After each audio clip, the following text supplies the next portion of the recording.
আসসালামু আলাইকুম রহমতুল্লাহি ওয়া বারাকাতুহু। সম্মানিত প্রিয় মুসলিম ভাই ও বোনেরা, আর ইসলামিক টিভির পক্ষ থেকে সকলকে জানাই আন্তরিক মোবারকবাদ। আজকে আপনাদের মাঝে আলোচনা করব 5 ওয়াক্ত নামাজের সময়সূচি, তাহাজ্জুদ সেহরির শেষ সময়, ইফতারের শেষ সময়, নামাজের নিষিদ্ধ ওয়াক্তসমূহ, সূর্যোদয় সূর্যাস্তের সময়সূচি এবং প্রত্যেকটা জেলা বিভাগের নামাজের সময়সূচি তুলে ধরব।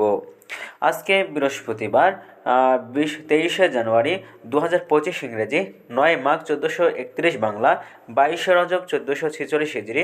ঢাকায় মতো পার্শ্ববর্তী এলাকার নামাজের সময়সূচি তুলে ধরছি। তারপর অন্য জেলা বিভাগগুলোর নামাজের সময়সূচিগুলো আপনাদের মাঝে তুলে ধরব। আজকে ঢাকায় মতো পার্শ্ববর্তী এলাকার তাহাজ্জুদ এবং সেহরির শেষ সময় হলো 5টা 19 মিনিটে। ইফতারের সময় সন্ধ্যা 5টা 41 মিনিটে। ফজরের নামাজের রক্ত শুরু হবে 5টা 23 মিনিটে, শেষ হবে 6টা 41 মিনিটে। জোহরের নামাজের রক্ত শুরু হবে 12টা 11 মিনিটে, শেষ হবে 4টা 1 মিনিটে। আসরের নামাজের রক্ত শুরু হবে 4টা 2 মিনিটে, আসরের নামাজের রক্ত শেষ হবে 5টা 37 মিনিটে। মাগরিবের নামাজের রক্ত শুরু হবে 5টা 41 মিনিটে, মাগরিবের নামাজের রক্ত শেষ হবে 6টা 56 মিনিটে। এশার নামাজের রক্ত শুরু হবে 6টা 57 মিনিটে, শেষ হবে 5টা 18 মিনিটে।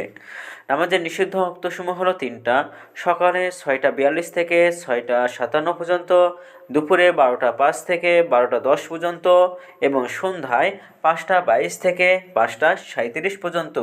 এর মাঝখানে যতটুকু সময় রয়েছে এর মধ্যে আপনারা কোনো প্রকার নামাজ পড়তে পারবেন না। আজকে সূর্যাস্ত যাবে 5টা 38 মিনিটে এবং আজকে সূর্যোদয় হবে 6টা 42 মিনিটে। এই গেল ঢাকা এবং তার পার্শ্ববর্তী এলাকার নামাজের সময়সূচি। এখন আপনাদের মাঝে আলোচনা করব বিভাগীয় শহরের জন্য উল্লেখিত সময়ের সঙ্গে যেসব বিভাগের সময় আপনি যোগ বিয়োগ করবেন তা হলো এই, অর্থাৎ বিয়োগ করবেন চট্টগ্রাম 5 মিনিট এবং সিলেটে 6 মিনিট কম করবেন। ঢাকা এবং তার পার্শ্ববর্তী এলাকার নামাজের সময়সূচি থেকে চট্টগ্রাম 5 মিনিট এবং সিলেটে 6 মিনিট কম করবেন।